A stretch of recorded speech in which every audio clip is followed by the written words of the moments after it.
guys, welcome back to the channel.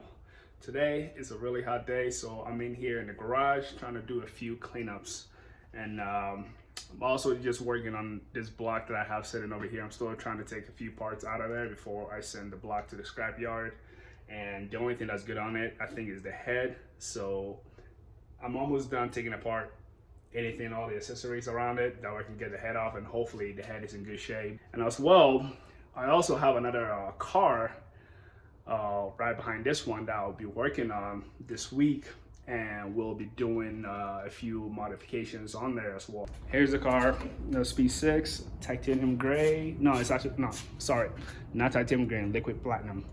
Exactly like mine, but it already has a few mods already on there as well too. It has the corkscrew turbo on it. I believe it's a CTS4 or a CTS5. I don't know, but it has a CPE upgraded intercooler, but we're gonna get rid of that and do a front mount intercooler on that, as well as the stock intake manifold that will be going on top of that. We'll be doing JMF intake manifold on that, and we'll be doing a front mount intercooler install. He bought our Trestone. Here's the Trestone core sitting right here, as well as a split second AIC controller. We'll be doing that as well with he's doing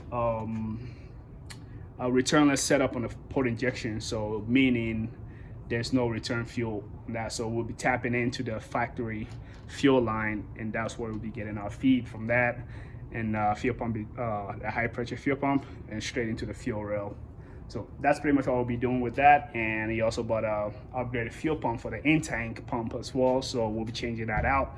That way you can have sufficient amount of fuel. So I'm going to start by taking this intercooler off and taking all the anything along the way that will get on my way, that way I can get the intake manifold out of there. And here is the JMF that will be going right in there. This is the V2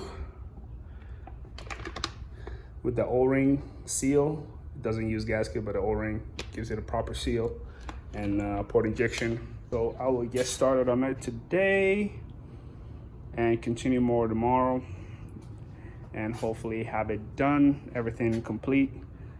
Crossing fingers, if everything goes right, hopefully by the end of the week for him. Already went ahead and removed the power steering out of the way, because you got to get that bolt right behind the power steering. And after that, and just remove all the rest of the bolts. And I also got the oil pan bolt out of there. It's a 10mm bolt. That one is out. Also took the throttle body out of the way.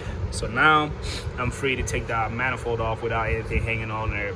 He does have like a catch can, oil catch can, but I'll wait till I get the manifold completely off before I'll remove the lines. It'll make life a lot more easier to do so.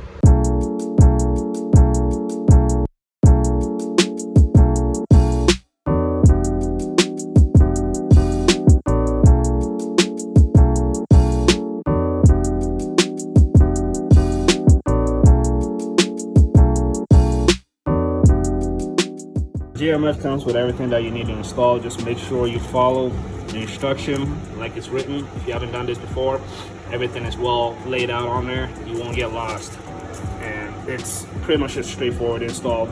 So this is the extension for the fuel pressure regulator on the fuel rail right here, because it won't fit. So you have to take this off. So you break it loose, get it off. Be careful, if you still have fuel in there, just break it slowly and let the fuel drain. That way you don't pressurize and just get everything in your face.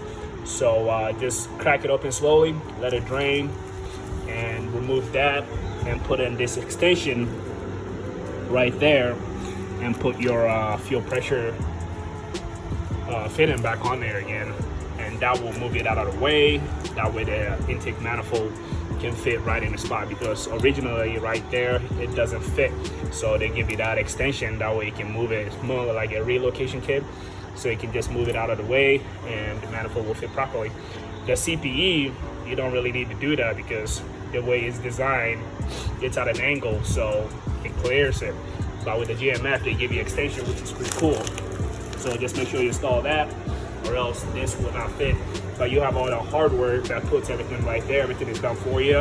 One for your map sensor, the evap, the boost source, the brake booster, everything is set up for you. So it's pretty much just a straightforward, and I'll just go ahead and install everything out.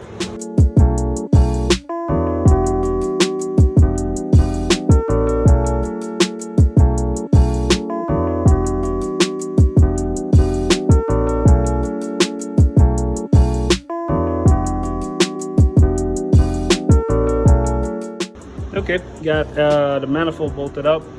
I was having a little hard time fighting this stock harness because it doesn't make life easier. But he does have like the Speed Performance plug and play harness, which connects to the coil pack, and the other end connects to the bottom of the coil pack, which goes underneath the intake manifold. And the rest is just already set up. Things that you don't need, the rest will just bolt right up here and pull the top up there, and everything should bolt right up. And yeah, this end right here goes to the split-second controller, but I think I might have to make a plug for it because since he bought this used, it doesn't have the male fitting for it. I mean, yeah, the female fitting for it. So I might have to like pin one myself for that split-second controller. And also the power steering pump, when you're about to put it back in there, you'll notice that it doesn't fit right on there. That's because this bolt right here is hitting the manifold. But that's the solution to that, which comes in the form of this bolt right here that's included in the packet. Just replace it with it, and it'll clear. See that bolt right there clears now, so power steering is not on there. And I went ahead and hooked up some of the lines.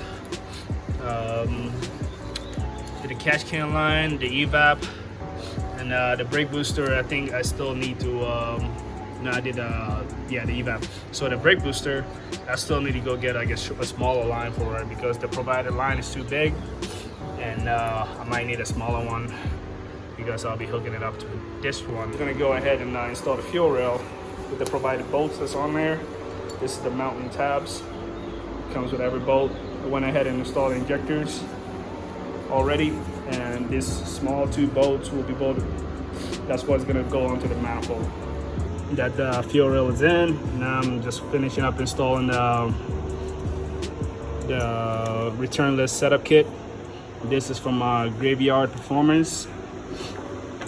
It's already made kit already with all the fittings for you, so you don't really need to do anything. Just remove the factory fittings and bolt this one right in there. So this long piece right here, this one goes straight to the firewall.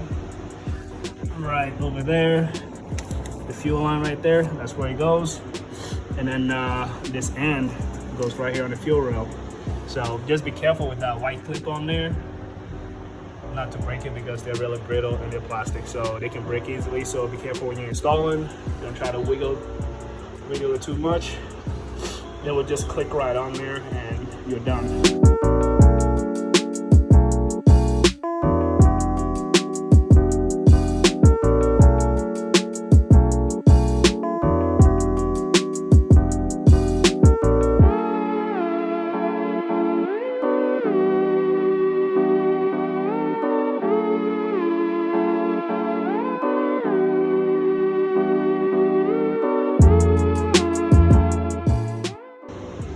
So I'm done for the night. Already got the belt on and the power steering pump, all good.